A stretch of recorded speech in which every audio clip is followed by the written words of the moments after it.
वकिल साहब यहाँलाई हार्दिक स्वागत छ। हस्त नमस्कार, धन्यवाद र सम्पूर्ण दर्शक महानुभावहरूलाई मेरो नमस्कार। एउटा विषय छ अहिले एकदमै चर्चामा, नेपाल सरकारले सम्पत्ति छानबिन आयोग बनाएको अवस्था छ। सम्पत्ति छानबिन आयोगले आफ्नो काम पनि सुरुवात गरिसकेको अवस्था छ। सम्पत्ति छानबिन आयोगलाई कस्तो सम्पत्ति छानबिन गर्ने भनेर नेपाल सरकारले केही कार्यादेश पनि दिएको अवस्था छ। यो अवस्थामा उक्त सम्पत्ति छानबिन आयोगले एउटा सूचना पनि जारी गर्यो। सूचनामा के भन्यो भनेदेखि 2062-63 पछि 2082-83 को चैत मसान्तसम्ममा राज्यका लाभका पदमा बसेका पदाधिकारीहरूबाट आफ्नो सम्पत्तिको विवरण पेश गर्नु भन्ने 30 दिनको समय दिएको अवस्था छ। यो अवस्थामा धेरैजनामा के जिज्ञासा रहेको देखियो भनेदेखि कसले बुझाउनु पर्ने हो यो सम्पत्तिको विवरण? के सबैजनाले बुझाउनु पर्ने हो जो राज्यका लाभका पदमा हुनुहुन्थ्यो भन्ने खालको पनि जिज्ञासा देखिन्छ।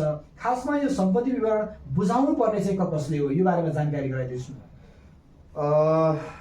यो अहिले जुन बालेन सरकार छ यसले चुनावमै 100 वटा वाचा पत्रहरू लिएर आएको थियो र 100 वटा वाचा पत्र मध्येमा 100 वटा बुनाएको वाचा पत्रमा 65-63 भन्दा पछाडि सार्वजनिक पद धारण गरेका जो जति व्यक्ति हुन्छ तिनीहरूको पनि सम्पत्ति छानबिन गर्छौँ भन्ने उहाँले वाचा पत्र प्रस्तुत गर्नुभएको थियो। सोही अनुसार नै अहिले एउटा चाहिँ सम्पत्ति छानबिन आयोग भन्ने गठन गर्नुभयो र त्यही सम्पत्ति छानबिन आयोगले अहिले सूचना निकालेको अवस्था छ। अब यहाँ के बुझ्नुपर्छ भन्दा सूचनामा प्रष्टै भनेको छ 2062-63 देखि आर्थिक वर्ष 2082-83 चैत मसान्तसम्म यो समय अवधिभित्र सार्वजनिक पद धारण गरेका जोसुकै व्यक्तिले सार्वजनिक पद धारण गरेका जोसुकै व्यक्तिले भन्न चाहिँ यो सूचनामा प्रष्ट भनिएको छ र ती सार्वजनिक पद धारण गरेका व्यक्ति को हुन् भनेर पनि यहाँ लिस्ट गरिदिएको अवस्था छ।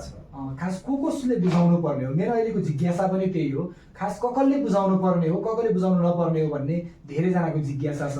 बुझाउनु पर्ने व्यक्तिहरू अर्थात् पदाधिकारीहरू चाहिँ को हुनुहुन्छ त्यो बारेमा चाहिँ जानकारी गराउनु। अब यो सूचनाका आधारमा हेर्दा हामीले के देखिन्छ त भन्दा तत्कालीन श्री 5 को सरकार र नेपाल सरकारका प्रधानमन्त्री, उपप्रधानमन्त्री, मन्त्री, राज्य मन्त्री तथा सहायक मन्त्री, यसको मतलब के हो त भन्दा नेपालमा गणतन्त्र आउनुभन्दा अगाडि 47 सालको संविधान अन्तर्गत बनेका नेपाल सरकार पछि भयो, त्योभन्दा अगाडि श्री 5 को सरकार थियो। त्यो अन्तर्गत बनेका चाहिँ सम्पूर्ण प्रधानमन्त्री, उपप्रधानमन्त्री, मन्त्री, राज्य मन्त्री यी सबैले पर्ने भयो। अर्को दोस्रो कुरा चाहिँ त्यो बेलाको तत्कालीन संसद छ, संसद सदस्य छ, व्यवस्थापिका संसद छ, त्यसका व्यवस्थापिका संसद सदस्यहरू यी सबैले पर्ने भयो। यसको मतलब त्यो संविधान सभा सदस्यलाई भन्नु खोजेको र गणतन्त्रमा आउनुभन्दा अगाडि 47 सालको संविधान अन्तर्गत एउटा चाहिँ संसद थियो जो विघटन भएर पछि फेरि पुनर्गठन भएर चाहिँ गणतन्त्र घोषणा गरेको थियो, त्यो संसदका सदस्यलाई पनि भनेको हो। अर्को चाहिँ के भन्छ त 3 नम्बर बुदाले के भन्छ त भन्दा नेपालको अधिराज्यको संविधान 2047, नेपालको अन्तरिम संविधान 2063 र नेपालको संविधान बमोजिम नियुक्त भई संवैधानिक निकायबाट पदमुक्त भएका वा हटेका प्रमुख पदाधिकारी, पूर्व न्यायाधीशहरू त नेपाली सेनाको सेवानिवृत्त राजपत्राङ्कित प्रथम श्रेणी वा सो सरह र सोभन्दा माथिका अधिकृतहरू भन्यो। यसको मतलब सेनाका प्रमुखहरू, राजपत्राङ्कित प्रथम श्रेणी भन्दा माथि सो सरह वा त्योभन्दा माथिका सबै अधिकृतहरूलाई पनि नेपाली सेनाका भयो, नेपाल प्रहरीका भयो, सशस्त्र प्रहरीका भयो, यी सबैलाई पनि माथिका लागि भन्यो। त्यसपछि गणतन्त्र घोषणा भइसकेपछि गठन भएको प्रदेश सरकारका प्रदेश प्रमुख अनि त्यसपछि मुख्यमन्त्री, मन्त्री, राज्य मन्त्री र सहायक मन्त्री यी सबैले पनि पर्ने भयो। अनि प्रदेश सभाका सदस्यहरू त्यहाँ काम गर्ने पदाधिकारीहरू। अहिले अर्को एउटा जिज्ञासा पनि छ, जस्तो हजुरले राखि नै हाल्नुभयो, प्रदेश सरकारको वर्तमान पदाधिकारीहरू, वर्तमान चाहिँ प्रदेश सरकारका मन्त्री, मुख्यमन्त्रीहरू, प्रदेश सभाका सदस्यहरूले त बुझाउनु पर्ने भन्ने आयो। सँगसँगै अहिले यो वर्तमान सङ्घीय संसदका सदस्यहरूले बुझाउनु पर्ने हो कि होइन, अहिले सङ्घीय सरकारका मन्त्रीहरूले बुझाउनु पर्ने हो कि होइन भन्ने पनि जिज्ञासा छ। यो के हो खास? अब मेरो उजाइमा चाहिँ यो 82-83 को चैत मसान्तसम्म भन्ने बित्तिकै अहिलेका पनि चैत मसान्त 82 आर्थिक वर्ष 82-83 को चैत मसान्त भित्रै आउन चाहिँ आए। अहिलेका चाहिँ संघीय संसदका चाहिँ सांसदहरू, मन्त्रीहरू होइन, तर चाहिँ उनीहरूले चाहिँ त्यही अहिलेको चाहिँ सङ्घीय संसदभित्रै अथवा चाहिँ मन्त्री परिषदको अहिलेको सरकारलाई त्यहीँबाट उनीहरूले चाहिँ सम्पत्ति विभाजन बुझाउने भएकाले त्यो चाहिँ पर्दैन भन्ने नै हो मेरो बुझाइमा। भनेको त्यो 16वटा बुदामा अहिलेका 12वटा सङ्घीय संसदहरूको नाम त्यहाँ उल्लेख भएको देखिँदैन। त्यसको आधार हजुरले भन्नुभएको जस्तै होला। अरू थप कसको छ? त्यो बेलाका त्यो समय तत्कालीन समयका महाधिवक्ता र मुख्य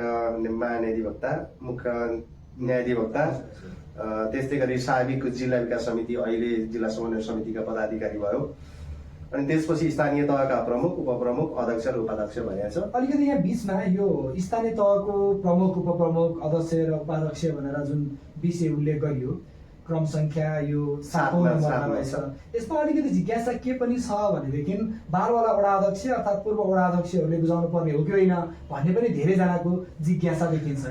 यसले दिएको यो कार्यदेशभित्र वडा अध्यक्षले पनि सम्पत्ति विवरण बुझाउनु पर्ने गरी कार्यदेश दिएको देखिन्छ कि देखिँदैन?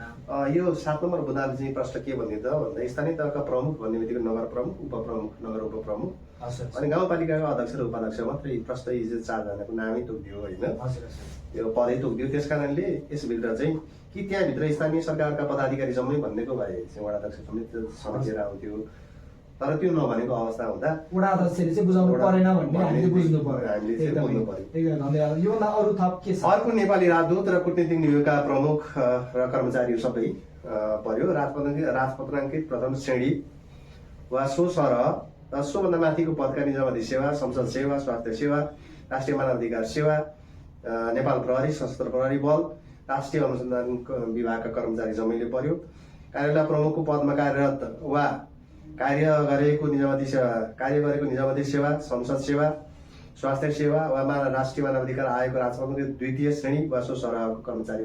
द्वितीय श्रेणी चाहिँ उपसचिव भन्दा माथिको भनेको यो विषय चाहिँ कस्तो देखियो भन्दाखेरि अघि हामीले राजपत्राङ्कित प्रथम श्रेणीको कुरा गर्नु भएको थियो। अघि हजुरले राजपत्राङ्कित प्रथम श्रेणी भनेको सशस्त्र माथिकाले बुझाउनु पर्ने भन्ने देखिएको थियो। यदि कार्यालय प्रमुख कोही द्वितीय श्रेणीको भनेको उपसचिव तहको कोही कर्मचारी कार्यालय प्रमुख भएर चलाएको रहेछ भने निजले पनि बुझाउनु पर्यो भन्ने यो बुदाले देखाएको छ। त्यसगरी अर्को 11 नम्बर बुदामा कार्यालय प्रमुख पदमा कार्यरत वा कार्य गरेको नेपाल प्रहरी, सशस्त्र प्रहरी भनेको यी प्रहरी सेवा सुरक्षा बलका चाहिँ कार्यालय प्रमुखको हैसियतले काम गरेका छन् भने तिनीहरूले पनि राजपत्राङ्कित द्वितीय श्रेणीले पनि बुझाउनु पर्यो भनेको कार्यालय प्रमुखको रूपमा काम गरेको छ भनेदेखि प्रहरी होस्, सेनामा होस् या निजामतीमा राष्ट्रिय अनुसन्धान जुनसुकैमा भए पनि यदि कार्यालय प्रमुख छ भनेदेखि राजपत्राङ्कित द्वितीय श्रेणी अर्थात् उपसचिव सरहकोले पनि बुझाउनु पर्यो। यदि त्योभन्दा बाहेकको अवस्थामा कार्यालय प्रमुखको जिम्मेवारी छैन भनेदेखि सहसचिव भन्दा माथि तहकोले मात्रै बुझाउनु पर्यो भन्ने बुझ्यो। यो बुदाको आशय त्यही देखिन्छ। अर्को 12 नम्बर बुदाले चाहिँ नेपाल राष्ट्र बैङ्कका गभर्नर, सञ्चालक समिति पदाधिकारी, डेपुटी गभर्नर, कार्यकारी निर्देशक र राजपत्राङ्कित प्रथम श्रेणी वा सो सरह सोभन्दा माथिका कर्मचारी सबैले बुझाउनु पर्यो भनेर पनि भयो। त्यस्तै गरी 13 नम्बर बुदाले के भन्छ, प्रचलित कानुन बमोजिम स्थापित सरकारी बैंक, वित्तीय संस्था, नेपाल सरकारका आयोग, प्रतिष्ठान, प्राधिकरण, बोर्ड, समिति, केन्द्र आदिका अध्यक्ष उपाध्यक्ष यी नेपाल सरकारको संयुक्त भएका यी सबै बोर्ड समिति जे जति छन् ती सबैका पदाधिकारीहरूले पनि बुझाउनु पर्ने भन्ने देखिन्छ। त्यसै गरी 14 नम्बर बुदाले चाहिँ नेपाल सरकारको पूर्ण र आंशिक स्वामित्वमा रहेका सार्वजनिक संस्थानहरू छन् होइन, ती सबै संस्थानका सञ्चालक, कार्यकारी निर्देशक, महाप्रबन्धक, प्रबन्धक, कार्यकारी प्रमुख, कार्यालय चाहिँ प्रमुख कार्यकारी अधिकृत, राजपत्राङ्कित प्रथम श्रेणी वा सो सरह सोभन्दा माथिका कर्मचारीले पनि बुझाउनु पर्ने भयो भनेर चाहिँ यो 14 नम्बर बुदाले भनिरहेछ। यसको मतलब चाहिँ अब बैंक, वित्तीय संस्थाहरू, नेपाल सरकारका चाहिँ स्वामित्व रहेका विभिन्न चाहिँ सार्वजनिक संस्थानहरू छन्, दुध विज्ञान संस्थानहरू, साल ट्रेडिङहरू भए होइन, धेरै छन्। यी सबैको चाहिँ जिम्मेवार पदमा बसेका व्यक्तिहरूले चाहिँ बुझाउनु पर्छ भन्ने देखिन्छ। अर्को 15 नम्बर बुदाले चाहिँ नेपाल सरकारबाट अनुदान प्राप्त गर्ने विश्वविद्यालय भए, प्रतिष्ठान भए, विज्ञान प्रतिष्ठान, त्रिभुवन विश्वविद्यालय लगायतका होइन जो पदाधिकारी तहमा रहेर काम गर्नुभएको थियो उहाँहरूले पनि पेश गर्नुपर्ने देखियो। त्यसै गरी अब नेपाल सरकारबाट अनुदान प्राप्त गर्ने विश्वविद्यालय प्रतिष्ठानको मैले अघि कुरा गरिहालेँ, यी सबैले पर्ने भयो। त्यसै गरी 16 नम्बर बुदाले चाहिँ राष्ट्रपति, उपराष्ट्रपति, प्रधानमन्त्री, प्रधान न्यायाधीश, सभामुख, राष्ट्रिय सभाको अध्यक्ष, नेपाल सरकारका मन्त्री वा प्रदेश सरकारको मुख्यमन्त्री, मन्त्री, नेपाल सरकार वा प्रदेश सरकारको राज्य मन्त्री, सहायक मन्त्री वा संवैधानिक निकायका प्रमुख वा सदस्य वा त्यस्तै पदमा